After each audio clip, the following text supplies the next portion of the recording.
Hello, parents and students. I'm here to talk to you today about my favorite thing, picture books. Picture books are so much fun to read and interact with. One way to interact with a picture book is to use the whole book approach. According to this book, Reading Picture Books with Children, How to Shake Up Storytime and Get Kids Talking About What They See by Megan Dwed Lambert, the whole book approach is a means of reading picture books with children as opposed to reading to them. Kids, in this approach, you play an active part in making meaning of all you see and hear during the reading. Instead of moving through the pages at the pace of the adult, you get to control the reading and explore all parts of the book as you discover them. This approach focuses on inviting children to react to the whole book. That includes the design, production, paratextual, and textual elements. Adults, it is important that you consider how all design and production elements might contribute to the shared reading. There are 6 aspects to the whole book approach: trim size and orientation, jackets and covers, end papers, font, matter, topography, and page design. I'm going to show you how to use the whole book approach with 2 books: The Donkey Egg and The Eraserheads. The Donkey Egg was written by Janet Stevens and Susan Stevens Crummell. Janet Stevens illustrated the book, and they wrote the words together. These ladies are sisters. It was published by Houghton Mifflin Harcourt in 2019. In this book, Fox tricks Bear into buying a donkey egg. Bear can't wait for it to hatch so he can meet his new friend. But donkeys don't come from eggs. And when the egg finally opens, Bear gets a big surprise. The Eraserheads was written by Kate Banks and illustrated by Boris Kulvak. It was published by DMN Publishers Incorporated in 2020. In this book, 3 Eraserheads that live with a boy in the land of pencils, paper, rulers, numbers, letters, and drawings become trapped in one of his pictures while trying to correct mistakes. Now let's analyze the 6 aspects of the whole group approach using these 2 picture books. The first aspect is trim size and orientation. This refers to the physical look of the book. Most books are rectangular, but they can be a landscape orientation, which is horizontal, sideways, or they can be a portrait orientation, which is vertical, up and down. The trim size is the final dimensions of the bound pages. These characteristics can vary dramatically from book to book. Let's look at the orientation of this book. This book has a portrait orientation that goes up and down. I also noticed that this book is wider than most vertical books. Why do you think it's wider? I wonder if the book is wider because one of the characters in the book is a bear, and bears are big. The orientation and the trim size helps represent the size of the main character. Now let's look at the book, The Eraserheads. This book has a portrait orientation as well, but I noticed that it is skinnier and shorter than The Donkey Egg. Why do you think this is? This book is about a boy who likes things to be nice and neat. The size and orientation of this book is precise and nice and neat. This mimics the theme of the book. The next aspect is jackets and covers.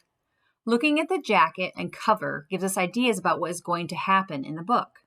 When we look at the pictures on the cover, we can make predictions as to what the story is going to be about, and it can get us excited about what we are going to read. Jacket art on a picture book can adopt a wraparound design, with one picture extending from the front of the book across the spine to the back. Or it can have a dual image jacket, where the pages are divided into 2 scenes by the spine. In the book, The Donkey Egg, the jacket has a wraparound design. If I open up the book, I can see how the picture connects. On this cover, I see a bear and a rabbit looking at a round object covered by a blanket. I wonder what is under the blanket. It kind of looks like a watermelon. Both characters are really looking at the object. Are they trying to figure out what the object is? What are they going to do with the object? I also wonder if the bear and the rabbit are friends. Asking questions like this helps get my brain ready to enjoy this book. Now, let's look at the Eraserheads. This cover has a dual image cover. On the front of the book, I see 3 pencils, each with an eraser on it. The title is called The Eraserheads, so I can infer that the erasers on the cover are going to be the characters in this book. When I look at the back of the book, I see a picture of the Eraserheads relaxing at the beach. Because this picture is on the back, I wonder if this is a clue as to what will happen at the end of the book. The next aspect is the end papers. End papers are the pages pasted onto the inside of the boards of a hardcover book. The end papers often give us clues about the artwork inside the book. Let's first look at the end papers of the book, The Donkey Egg. These end papers are a solid red color. They are the same color as the title. This color ties the book together. Also gives us a clue as to what could be under that blanket. Maybe it is a watermelon. Watermelons are red inside. Now, let's look at the end papers of the Eraserheads. The end papers in the beginning of the book show a boy entering through a door. Surrounding him are many pages of pictures or drawings. Looking at the pictures on the pages, we can gather clues as to what is happening in the story. Did the boy draw these pictures? Why did he draw them? The pages are flying through the air, almost like they're his thoughts swirling around in his head. Now on the back end pages, as you can see here, the boy is leaving out the same door. The drawings are still flying through the air.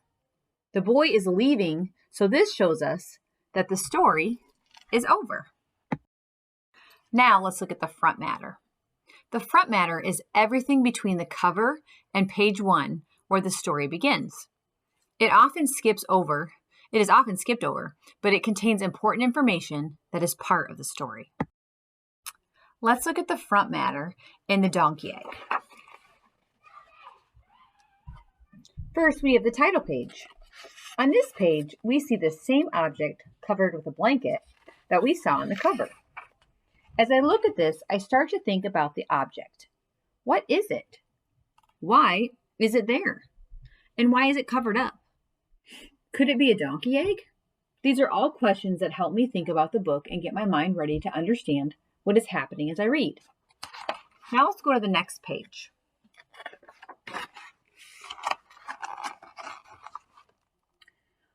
On this page, we have the dedication and copyright page.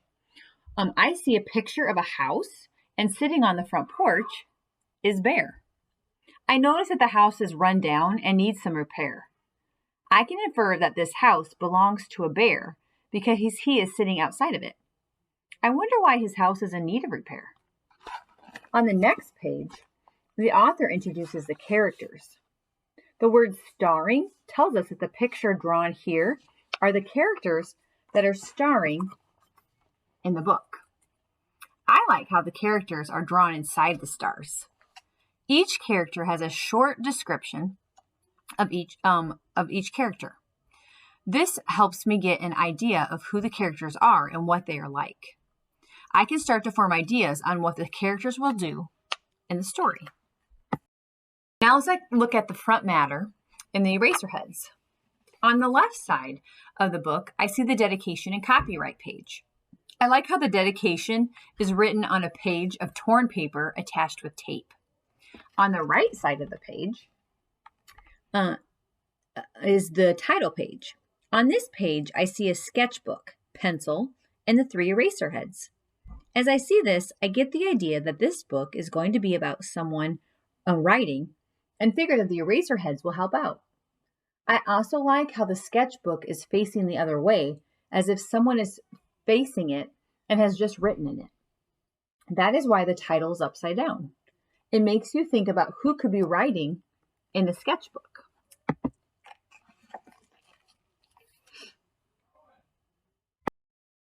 Now let's talk about the topography in these two books. Topography is the arrangement and design of the words on the page. It is how the words are visually presented on the page, such as their typeface, size, and placement. This helps influence a reader's experience of the visual representation of speech. Let's look at some examples of topography. Let's look at some pages from the donkey egg. On this page, the size of the font is in varying sizes. Most of the words are in a smaller type, but the words that Fox says are larger and in different colors. When font is darker and larger, that tells us to say it louder. The exclamation points tell me to say it with emotion, like this. Ta-da! A donkey.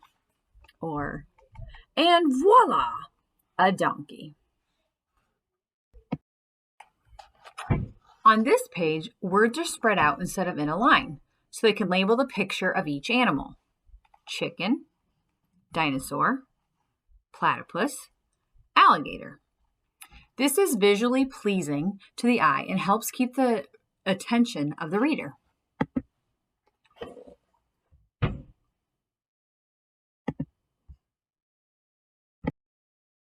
On this page, one word is all stretched out. When the word is stretched out like this, it tells me to read it in a longer, stretched out way, like this. Screeched. You'll notice in this word there are several E's in a row. That also tells me that I need to emphasize that E sound. Screech.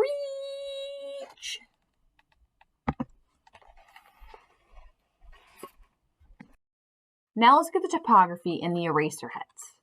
The words are written in smaller font and are off to the side. This is done to keep the focus on all the details in the illustrations.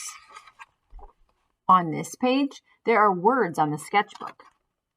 The words are written in a font that looks like a young person has printed on the page. This helps us know who wrote the words. Finally, we will talk about page design. The page design consists of the gutter, which is the vertical seam between the left and right page, where the pages of the book are bound together, the use or absence of frames, and the dynamic between the pages. In the donkey egg, most of the pages are in a 2-page spread, with no space in the gutter, like on this page and this page. This expands the picture and invites the reader to take longer to look at all the details in the page. Here, the pages are in a single page spread, and there is space at the gutter and around the edges. The space makes your eye focus on each scene separately. Here, here, here, here, and here. Taking that pause helps the reader see each detail and the sequence of the events that are happening. In the eraser heads, each page is a 2-page spread. The illustrations expand across the page and through the gutter. This puts a large focus on the illustrations and urges the reader to really look at all the details.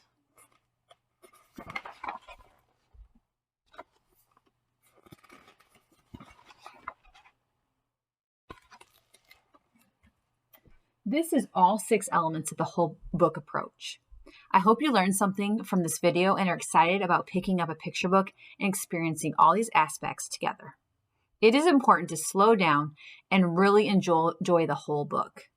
I encourage you to spend some time with your child reading picture books using the whole book approach.